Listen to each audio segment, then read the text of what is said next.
The Chinese invasion 1962 to development strained this relationship.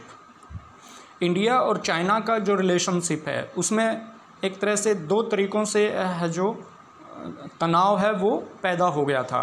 China annexed Tibet in 1950। China ने 1950 में है जो तिब्बत को जीत लिया था। यहाँ से शॉर्ट क्वेश्चंस बन सकता है, you have to note it down it, and this removed the historical buffer between the two countries. और जो 1950 में जीत लिया था और दो कंट्रीज़ के बीच है जो एक तरह से कंट्रोवर्सी या कारण था उसको रिमूव भी कर दिया। Initially the government of India did not oppose this openly. और स्टार्टिंग में है जो गवर्नमेंट ऑफ इंडिया ने इसको अपोज नहीं किया, but as more information came in about the suppression of Tibetan culture the Indian government grew uneasy. लेकिन जैसे ही जो तिब्बतियन कल्चर है उसको स्प्रेस करने की जो इन्फॉर्मेशन है वो इंडिया को मिली, तो फिर इंडियन जो गवर्नमेंट है वो एक तरह से अनईजी हो गई, बेचैन हो गई थी। The Tibet spiritual leader the Dalai Lama sought the obtained political asylum in India in 1959। और जो तिब्बतों का जो स्पिरिचुअल लीडर है दलाई लामा, उसने 1959 में है जो वो इंडिया के अंदर आ गया और यहाँ उसने है जो शरण ली। China alleged that the government of India was allowing anti-China activities to take place from within India। और जो चाइना है वो एलिस्ट करता था इंडियन गवर्नमेंट पर, एक तरह से चार्ज करता था, दोष लगाता था कि इंडिया की जो गवर्नमेंट है वो एंटी चाइना जो एक्टिविटीज़ है इंडिया के अंदर उनको सपोर्ट करता है। A little earlier a boundary dispute had surfaced between India and China. उससे पहले है जो इंडिया और चाइना के बीच एक छोटा सा बाउंड्री डिस्प्यूट भी हो गया था। India claimed that boundary was a matter settled in colonial time, but China said that any colonial decision did not apply। कोई भी जो इंडिया है वो क्लेम करता था कि कॉलोनियल पीरियड में है जो क्लेम किए गए थे या जो डिसीज़न लिया गया था उसको चाइना को मानना चाहिए, लेकिन चाइना ने है जो China said that any colonial decision did not apply, कि कोई भी जो कॉलोनियल डिसीज़न है वो अप्लाई नहीं हो सकता है, ऐसा है जो वो चाइना ने कहा। The main dispute was about the western and eastern end of the long border. जो मेन डिस्प्यूट था जो ईस्टर्न साइड और वेस्टर्न साइड चाइना के साथ जो लंबा बॉर्डर लगता है उसको लेकर था। China claimed two areas within the Indian territory. China Indian territory के अंदर जो दो एरियाज थे उनको क्लेम करता था। वन इज़ एक्साई चीन, this is the area in Ladakh region of Jammu and Kashmir and much of the state of Arunachal Pradesh और अरुणाचल प्रदेश पर। in what was then at that time that Arunachal Pradesh was known as NEFA North Eastern Frontier Agency, note it down it also। so उस time जो अरुणाचल प्रदेश है उसको north eastern frontier agency के नाम से है जो NEFA के नाम से जाना जाता था। Between 1957 and 1959 the Chinese occupied the Aksai Chin area and built a strategic road there. 1957 और 1959 उन्होंने है जो अक्साई चीन का जो एरिया है उसको ऑक्यूपाइड कर लिया और वहाँ पर जो स्ट्रेटजिक रोड है वो बना दिए। Despite a very long correspondence and discussion among top leaders these differences could not be resolve. कोई भी बहुत सारे है जो कॉरस्पॉन्डेंस कई बार है जो दोनों गवर्नमेंट्स के बीच है जो डिस्कशन हुए या दोनों पत्र व्यवहार हुआ एक तरह से, बट है जो दोनों ही गवर्नमेंट मिलकर इसको है जो फिर कभी दोबारा सॉल्व नहीं कर पाई। Means the differences could not be resolved. Several small border skirmishes between the armies of the two countries took place। और बहुत सारे बॉर्डर पर है जो छोटी छोटी skirmishes मीन्स झड़पें, छोटी छोटी जो झड़पें हैं आर्मी के साथ, वो दोनों कंट्रीज़ के बीच में होती रहती हैं। कभी डोकलाम में हो रही हैं, कभी है जो अरुणाचल प्रदेश में हो रही हैं, तो कभी है जो लद्दाख के अंदर हो रही हैं। तो इस तरह की जो हरकतें हैं वो दोनों कंट्रीज़ के बीच काफ़ी लंबे समय से होती आ रही हैं। अभी हाल में भी है जो ये इस तरह की जो सिचुएशन है वो हो रही है। Do you remember the Cuban missile crashes in chapter 1 of the contemporary world politics?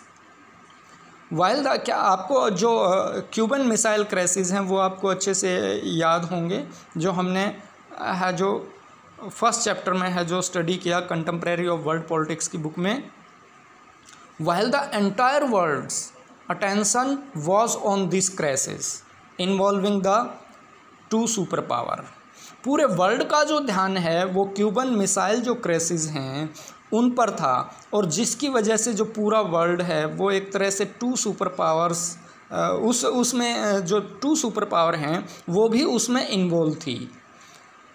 China launched a swift and massive invasion in October 1962।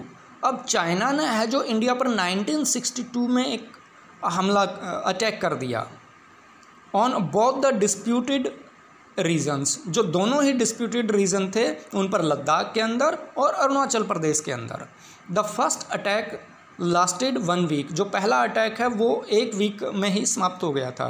And Chinese forces captured सम की एरियाज़ इन अरुणाचल प्रदेश, और उन्होंने अरुणाचल प्रदेश के अंदर कुछ की एरियाज़ को है जो कैप्चर कर लिया था। The second wave of attack came next month, और फिर नेक्स्ट मंथ है जो सेकेंड वेव है अटैक की वो नेक्स्ट मंथ स्टार्ट हुई। While the Indian forces could block the Chinese advances on the western front in Ladakh, western front में लद्दाख के अंदर फिर इंडियन फोर्सेस ने है जो चाइनीज़ सेनाएं आगे जो बढ़ रही थी उनको वहीं पर है जो इंडियन सोल्जर्स ने है जो इंडियन आर्मी ने है जो ब्लॉक कर दिया, वो उनको आगे मीन्स आगे नहीं बढ़ने दिया। In the east of Chinese managed to advance nearly to the entry point of Assam, और ईस्ट में है जो अरुणाचल प्रदेश की तरफ से था अटैक, उसमें है जो वो आसाम का जो प्लेन एरिया है वहाँ तक एंट्री कर गया था। फाइनली चाइना डिक्लेयर्ड ए यूनिलैटरल सीज फायर, फिर चाइना ने है जो अपनी ही तरफ से मीन्स यूनिटेरियल स्वयं ही सीज फायर है जो युद्ध विराम का जो घोषणा है, डिक्लेरेशन है, वो उसने खुद ही कर दी। And its troops withdrew to where they were before the invasion began, और उसकी ट्रूप्स हैं जो वापस वहीं चली गई जहाँ से है जो उन्होंने अटैक जो इन्वेजन है वो स्टार्ट किया था। The China war dented India's image at home, China war ने डेंटेड खराब कर दी थी इंडियाज़ इमेज, इंडिया की जो इमेज है at home and abroad. India had to approach the Americans and British for military assistance, India है जो America के पास और ब्रिटिश के पास है जो मिलिट्री असिस्टेंट के लिए गया।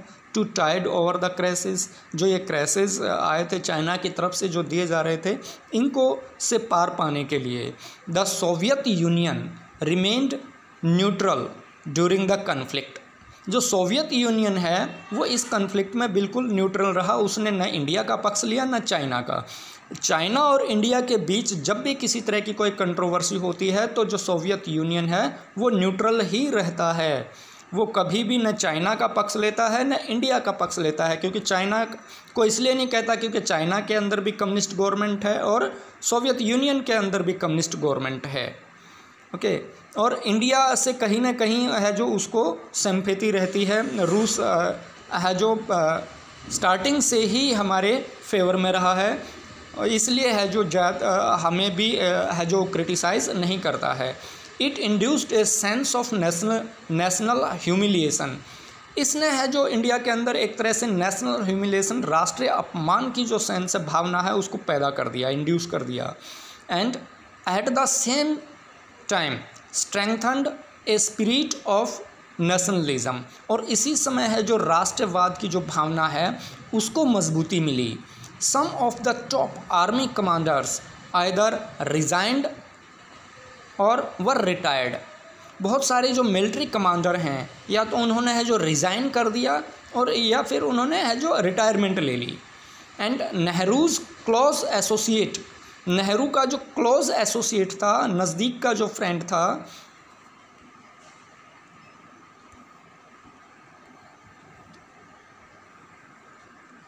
उसने भी है जो विड्रॉ कर दिया, उसने भी एक तरह से है जो रिज़ाइन दे दिया। जो कि डिफेंस मिनिस्टर था V Krishna Menon had to leave the cabinet.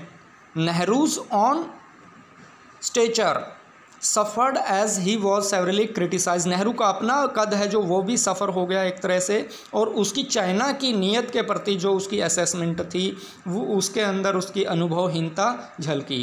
And the lack of military preparedness, और मिलिट्री प्रिपेयर्डनेस की कमी के कारण भी है जो नेहरू को काफ़ी क्रिटिसाइज किया गया। For the first time in no confidence motion against his government was moved, और उसकी गवर्नमेंट के अगेंस्ट है जो नो कॉन्फिडेंस मोशन है जो वो लाया गया।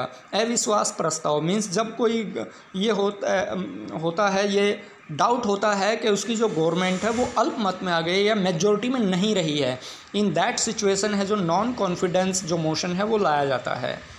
एंड डिबेटेड इन लोकसभा, और इस विषय पर है जो लोकसभा के अंदर काफ़ी डिबेट भी हुई।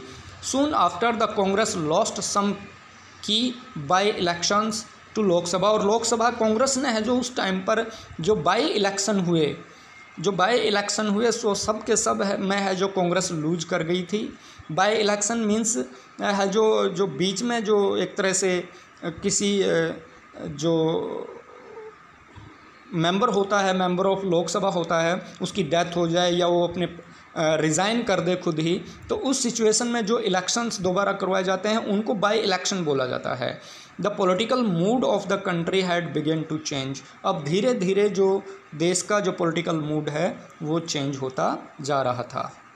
Thank you students.